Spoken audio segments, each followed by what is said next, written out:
So this is the model I was working toward in 2009. So this is, there's reasons why just the corporate model of real estate, there are teams out there that aren't running a true corporate model. Like the client, the ultimate definition of the corporate model is that you, the team, the company owns the relationship. And that's one thing that I think even some of these teams are a little bit unclear on.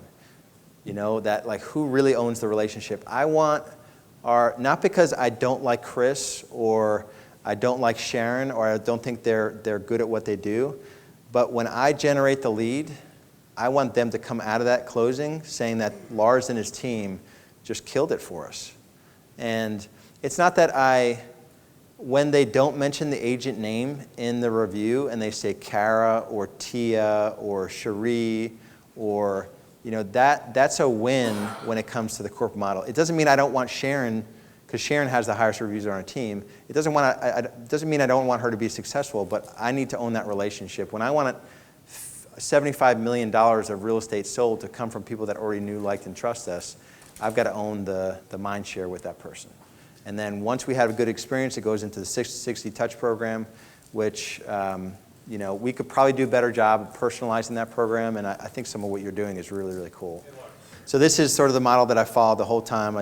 Very clear. So right now, Keely so she sort of did the sales manager role for a period of time, and it just didn't really work out. I think it was a combination of she didn't have like the experience, so she never really did general brokerage sales before, and so I think it was moderately successful having her in that role.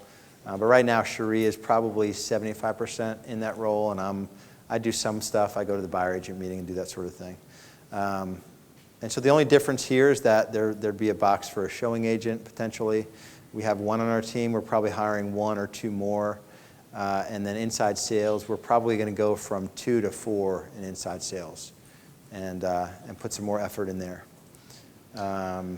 So for me, I've always had this, like I've had a printed version of this for the last 6 years. So I knew I was building this. And it didn't turn out exactly, but pretty close to what, you know, we've got sales separate from operations. We still need someone to drive the sales team to be accountable for the 600 sides in 2018. That's the vision that we will achieve as a team. And so we've got our buyer team, which is buyer agents. Right now we have, our newest is Kyle. He started in January. He wrote 7 deals, 2 fell out. So that whole 1 in 6 is something that we're really, really focused on in the training. And then we have 4 other buyer agents. So the 5 of them should sell over 200 sides this year, which is pretty good.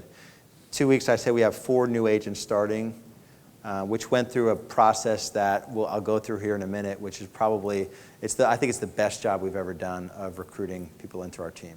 So we're real hopeful for those 4. And the tricky thing we're dealing with now is that we have a bunch of agents that are doing really well, but I almost feel like there's so much opportunity on our team, like that could be a reason why they're all doing really well. And it's taking nothing away from who we have on our team, but I feel like we can bring in 4 new agents with a fresh slate and have them up to 2 homes a month in 90 days, which is something that most teams don't do that.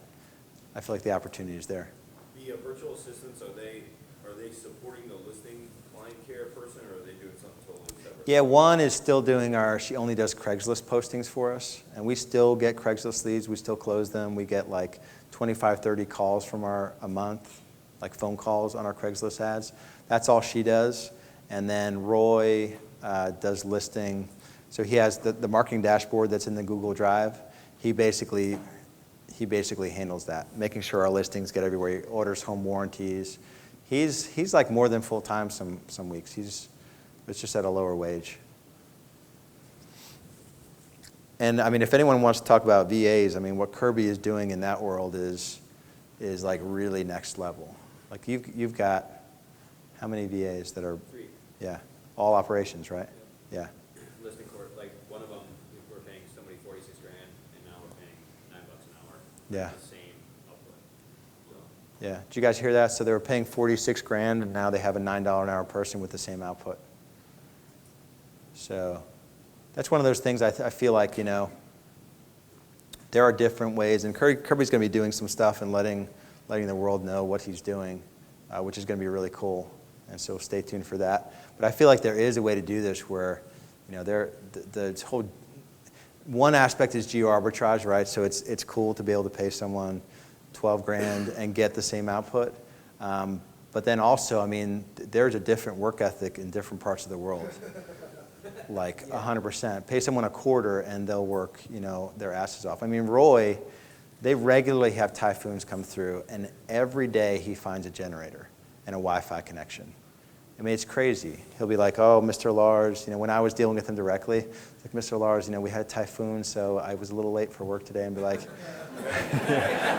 "Dude, it's okay. It's okay." Yeah, it's a whole different world. So I think there is, when you think of, so that's a good thing. Talk to someone like Kirby. When you think of like what the ability to design this company, it could include things that it could be totally different than what I have. It could be like one Cherie and 4 or 5 VAs that are totally dialed in. So your whole operations could be $40 an hour, doing hundreds of transactions.